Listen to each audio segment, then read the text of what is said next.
Hello guys, ഇന്ന് നമുക്ക് വെണ്ടയ്ക്ക വെച്ചിട്ട് ഒരു സ്പെഷ്യൽ റെസിപ്പി ഉണ്ടാക്കാം. അതിന് എന്തൊക്കെ ഇൻഗ്രീഡിയൻസ് ആണ് വേണ്ടതെന്ന് നോക്കാം. ആദ്യമായിട്ട് തന്നെ വെണ്ടയ്ക്ക, സവാള, പച്ചമുളക്, വെളുത്തുള്ളി, കുറച്ച് കപ്പലണ്ടി, മല്ലിപ്പൊടി, ഉപ്പ്, മുളക് പൊടി, ജീരകം, മഞ്ഞൾപ്പൊടി, കുറച്ച് കായപ്പൊടി.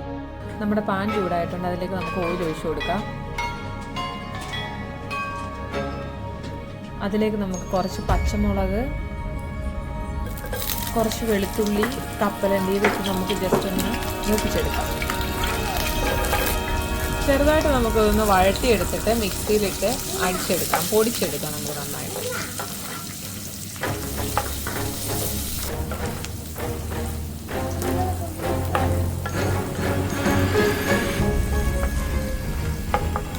നന്നായിട്ട് മൂത്തിട്ടുണ്ട്. നമുക്കിതിനെ ഒരു പാത്രത്തിലേക്ക് മാറ്റാം.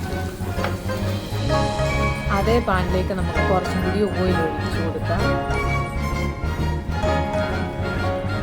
എണ്ണ ചൂടായിട്ടുണ്ട്, കുറച്ച് ജീരകം ഇട്ട് കൊടുക്കാം. ജീരകത്തിൻ്റെ കൂടെ തന്നെ നമുക്ക് സവാളയും കൂടി ഇട്ട് കൊടുക്കാം. നന്നായിട്ട് വഴറ്റിയെടുക്കാം.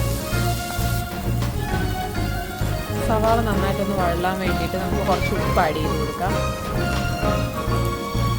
നമുക്ക് സവാള അത്യാവശ്യം മൂത്തിട്ടുണ്ട്, അതിലേക്ക് നമുക്ക് വെണ്ടയ്ക്ക ആഡ് ചെയ്ത് കൊടുക്കാം. അത് നന്നായിട്ടൊന്ന് മൂപ്പിച്ചെടുക്കുക. നമ്മുടെ വെണ്ടയ്ക്ക നന്നായിട്ട് മൂത്തിട്ടുണ്ട്, അതിലേക്ക് നമുക്ക് പൊടികൾ ആഡ് ചെയ്ത് കൊടുക്കാം. അതിൽ തന്നെ കുറച്ച് കായപ്പൊടി ആഡ് ചെയ്ത് കൊടുക്കാം. നമ്മൾ മഞ്ഞൾപ്പൊടി, കുറച്ച് മുളക് പൊടി,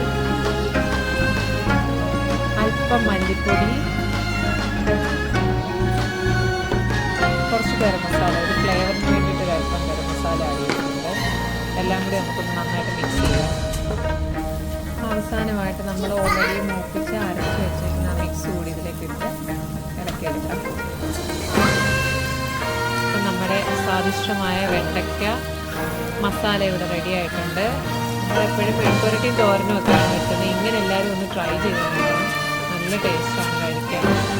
ചോറിൻ്റെ കൂടോ ചപ്പാത്തിയുടെ കൂടോ ഒക്കെ കഴിക്കാൻ നല്ലതാണ്. എല്ലാവരും ഒന്ന് ട്രൈ ചെയ്ത് നോക്കണം. നമുക്കൊരു സർവിംഗ് ഡിഷിലേക്ക് മാറ്റാം.